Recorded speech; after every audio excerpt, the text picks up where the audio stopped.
Welcome back to our channel MNB Vihas. అందరు ఎలా ఉన్నారండి? మేమైతే చాలా బాగున్నాం. మీ అందరు కూడా చాలా బాగున్నారు అండ్ ఇంకా బాగుండాలని కోరుకుంటున్నాను.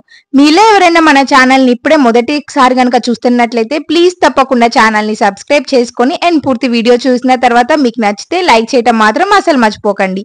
అండ్ ఇంకా ఈ రోజుటి వ్లాగ్ స్టార్ట్ చేసేద్దామా? పిల్లలు పుట్టిన తర్వాత ఎంత ఫాస్ట్ గా ఎదిగిపోతారో కదా, నాకు కూడా అంతే అనిపిస్తుంది. నిన్న మొన్న పెళ్లి చేసుకొని అప్పుడే పిల్లలు ఇంత ఎదిగిపోయి స్కూల్కి కూడా వెళ్ళిపోతున్నారు అనిపిస్తుంది.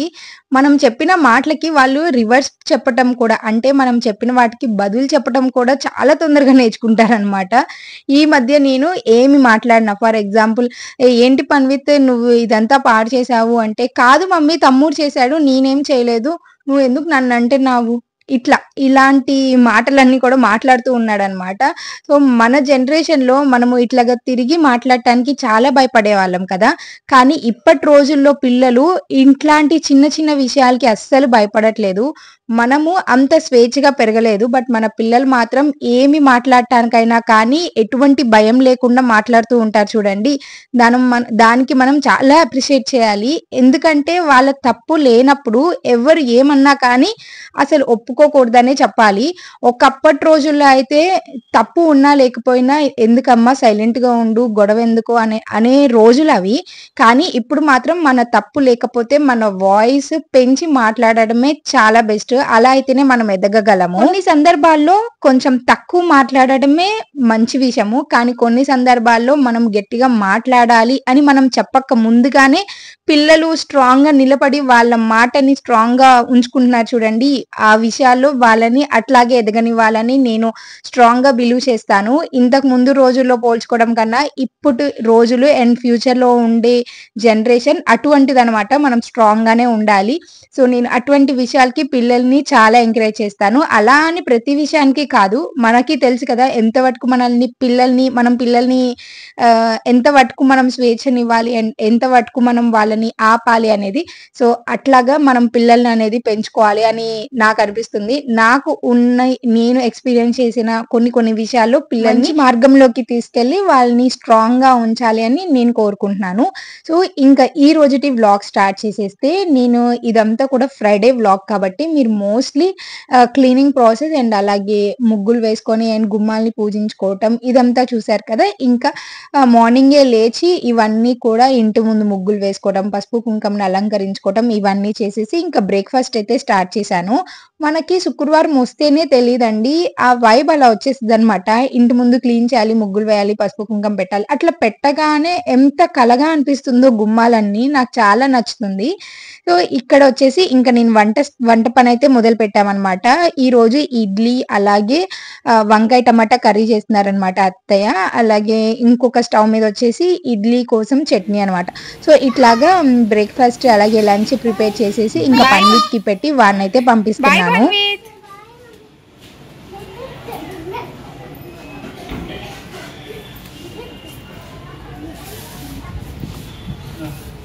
ఇంకా వీళ్ళు వెళ్ళగానే నాకు ఇంట్లో ఎక్కడ వస్తువులు అక్కడే ఉంటాయండి.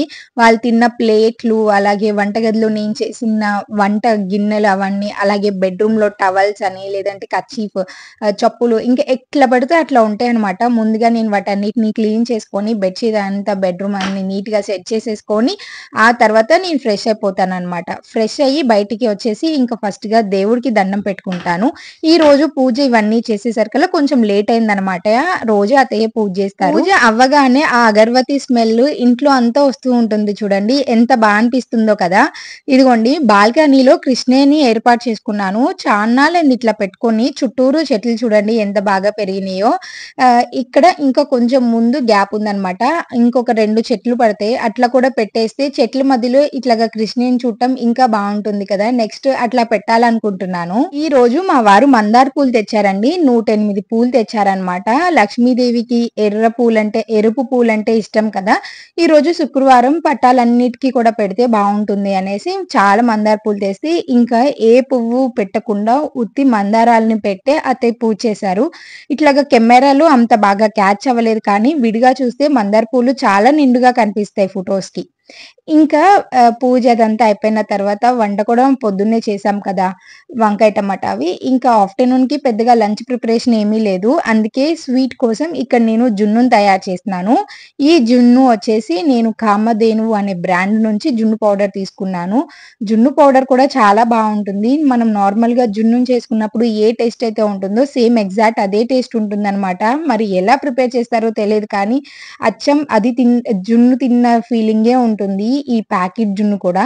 అదైతే మనకి 150 గ్రామ్స్ అండి. 150 గ్రామ్స్‌కి దాని మీద ఉన్న ఇన్‌స్ట్రక్షన్‌తో హాఫ్ లీటర్ దాకా పాలు పడతాయి అని చెప్పారు. ఎగ్జాక్ట్‌గా హాఫ్ లీటర్ పాల ప్యాకెట్ తెచ్చి పాలు పోసేసి అండ్ పావు కప్పు దాకా బెల్లం పడుతుంది అన్నారు. అంటే పావు కప్ అంటే పావు కేజీ బెల్లం పడుతుంది. బెల్లం కూడా వేసేసి ఒకసారి బాగా మిక్స్ చేసుకొని వడకట్టాను. ఆ తర్వాత దీంట్లో ఆల్కహాల్ పౌడర్ అలాగే కొంచెం మిరియాల పౌడర్ కూడా వేసుకొని బాగా మిక్స్ చేసుకొని మనం జున్ను నార్మల్‌గా ఇట్లాగా డబుల్ బాయిల్ మెథడ్‌లో కుక్ చేసుకుంటాం కదా! అట్లాగే నేను ఇట్లాగా కుక్కర్‌లో పెట్టేసి కుక్ చేశాను. ఎంత బాగా వచ్చిందో నేను ఫస్ట్ టైమ్ ట్రై చేశాను. చాలా బావుంది టేస్ట్. అందుకే నేను వీడియో కూడా షేర్ చేశాను షార్ట్‌లో. కొంచెం టెన్షన్ వచ్చిందనమాట. అసలు జున్ను పౌడర్‌తో జున్ను వస్తుందా అని. బట్ చాలా బాగా వచ్చింది. ఇంక నేను దీన్ని కొంచెం సేపు ఫ్రిడ్జ్‌లో పెట్టాను. ఫ్రిడ్జ్‌లో పెట్టిన తర్వాత ఇంకా చల్లగా తింటే బావుంటుంది కదా! అనేసి ఇంకా ఫ్రిడ్జ్‌లో ఇంచి తీసి లంచ్ అయిపోయిన తర్వాత తింటున్నామనమాట. నిజంగా చాలా బావుందండి. ఎవరికన్నా జున్ను తినాలి అని ఎక్కువగా ఇష్టంగా అనిపిస్తూ ఉంటే మీరు ఖచ్చితంగా ట్రై చేయండి. ఇది అమెజాన్‌లో కూడా ఉంది అండ్ ఆన్‌లైన్‌లో అండ్ మనం చిన్న కొట్టుల్లో అలాగే స్టోర్స్‌లో కూడా దొరుకుతుంది. మీరు ఖచ్చితంగా కావాలి అంటే ఒక్కసారి డెఫినెట్‌గా ట్రై చేయండి. జున్ను చాలా బావుంది. ఇంకా సాయంత్రం పూట ఈరోజు మా వీధిలో ఉన్న వినాయకుడిని నిమజ్జనం జరుగుతుందండి. అందుకే మా వీధంతా కూడా ఫుల్ హడావిడిగా ఉందనమాట. ఫస్ట్ లడ్డు వేలం పాట పాడి ఆ తర్వాత నిమజ్జనం కోసం తీసుకెళ్తున్నారు. ఈసారి నిమజ్జనంలో కోలాటము, అలాగే డీజే, తప్పెట్లు ఇట్లాగా అన్నీ మిక్స్‌డ్‌గా భలే ఉందనమాట చూడటానికి. చాలా ఎంజాయ్ చేశాము. అండ్ కొన్ని క్లిప్స్ నేను డైరెక్ట్‌గా యాడ్ చేస్తాను. మీరు కూడా చూసి ఎంజాయ్ చేయండి.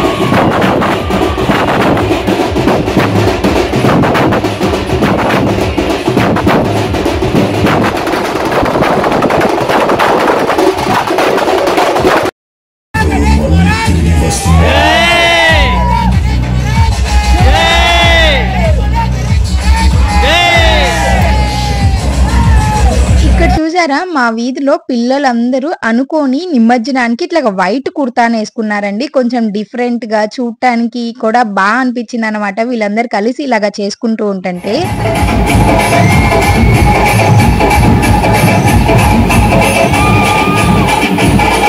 ఇంకా అందరూ కాసేపు ఇలాగా ఆ డీజేలో మంచిగా డాన్స్ చేస్తూ ఎంజాయ్ చేసి, ఇంకా వినాయకుడినైతే కదిలించి ఇట్లాగా ముందుకు తీసుకొస్తూ ఉన్నారనమాట. ఇంకా ఆడవాళ్ళందరూ ఇట్లాగా నీళ్లు పోస్తూ ఉంటే, నేను కూడా వాళ్ళతో పాటు ఇట్లాగా బొమ్మను తెస్తూ ఉంటారు కదా! అక్కడ నీళ్లు పోయాలి. సో, అక్కడ నేను కూడా నీళ్లు పోసి హారతనిస్తున్నామనమాట.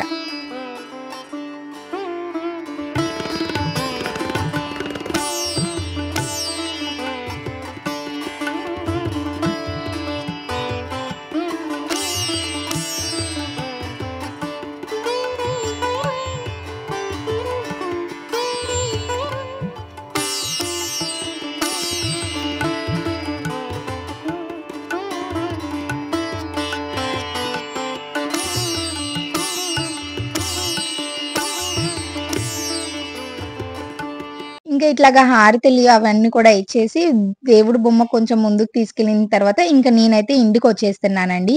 ఎందుకంటే అప్పటికే నార్మల్‌గా ఈవినింగ్ పూట నిమజ్జనం అంటే కొంచెం లేట్‌గానే తీసుకెళ్తారు కదా! లేట్ అయిపోతుంది అనేసి ఇంక నేనైతే తొందరగా ఇంటికొచ్చేసాము. ఇట్లాగా దేవుడి బొమ్మ పక్కనే నుంచొని ఒక ఫోటో గూడా దిగాను. ఇంకా అలాగే మా ఇంటి పక్కన అపార్ట్మెంట్‌లో కూడా పెట్టారనమాట.